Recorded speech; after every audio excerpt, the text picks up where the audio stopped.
शेरदिल बहुत अच्छा इंसान है, मेरे साथ पहले भी ड्यूटी कर चुका है। ये थाना है, इसका डेकोरम खराब नहीं होना चाहिए। बाकी तुम लोगों की पर्सनल लाइफ है, जैसे चाहो जियो। जी सर।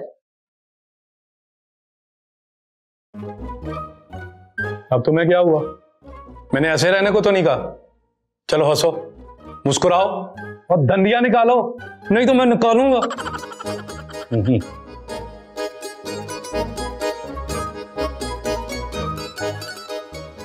छिजो थोड़े दांत तोड़ दूंगी आइंदा ऐसी हंसी तो। मैडम जी हंसना तो मैं फिर भी आ, पर तुम ये सोचो कि दंदा तो बगैर हंसदे किवें दी लगेंगी मैं। है कमीनी। Oh no. हाय छम्मो आ गई, छम्मो आ गई। आओ थारे को। अरे शेरदिल क्यों हमारी इज्जत का फालूदा निकाले है?